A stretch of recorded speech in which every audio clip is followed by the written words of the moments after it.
அனைவருக்கும் வணக்கம். அனைத்து பென்ஷன்தாரர்கள் மற்றும் பிஎஃப் உறுப்பினர்களுக்கு ஒரு நல்ல செய்தி. அதாவது இனி பிஎஃப் கிளைம்கள் விரைவாக செட்டில் செய்யப்படும். அதற்கான விவரங்களை இபிஎஃப்ஓ தற்போது வெளியிட்டிருக்காங்க.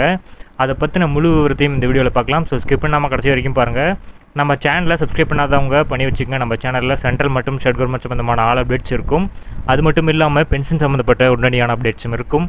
ஸோ மறக்காமல் சப்ஸ்கிரைப் பண்ணிடுங்க. வாங்க வீடியோக்குள்ளே போகலாம்.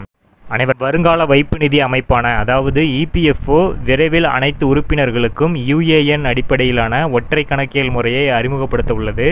மேலும் அதன் பயன்பாடு மென்பொருள்களை மறுசீரமைத்த பின்னர் கிளைம்களை விரைவாக தீர்ப்பதற்கு குறைந்தபட்ச மனித தலையீட்டுடன் செயல்முறை ஓட்டத்தை தானியங்கி இயக்கமாக பணிபுரிந்து வருகிறது. ஸோ இந்த தகவலை தொழிலாளர் மற்றும் வேலைவாய்ப்பு அமைச்சகம் வெள்ளிக்கிழமை அன்று வெளியிடப்பட்டிருக்கு.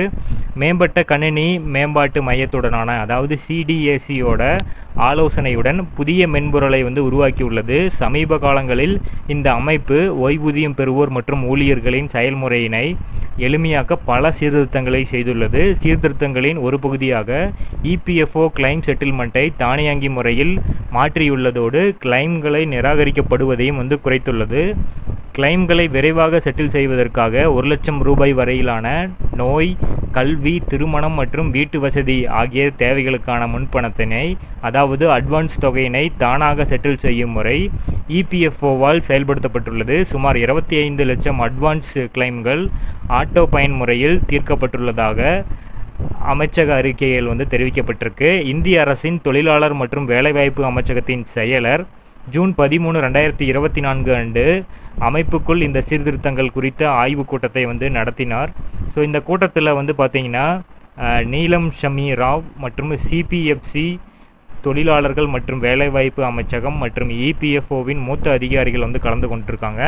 ஸோ இபிஎஃப்ஓவால் மேற்கொள்ளப்பட்ட சமீபத்திய சீர்திருத்தங்களை விவாதிக்கும் போது 50% அதிகமான நோய் சிகிச்சைக்கான கிளைம்கள் ஆட்டோ பயன்முறையில் தீர்க்கப்பட்டுள்ளதாக அறிக்கை தெரிவிச்சிருக்காங்க. இந்த கிளைம்களின் தீர்வினோட வேகத்தை அதிகரித்துள்ளது. மேலும் அவற்றின் பெரும் எண்ணிக்கையானது இப்போது 3 நாட்களுக்குள் தீர்க்கப்படுகிறது.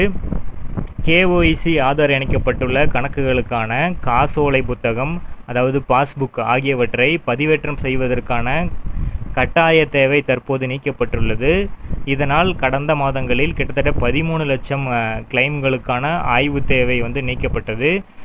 அதாவது முழுமையடையாத வழக்குகளை திரும்ப பெறுதல் மற்றும் தகுதியற்ற வழக்குகளை நிராகரித்தல் போன்றவற்றை உறுப்பினர்கள் எளிதாக புரிந்து கொள்வதற்கு இபிஎஃப்ஓ வழிவகை செய்துள்ளது.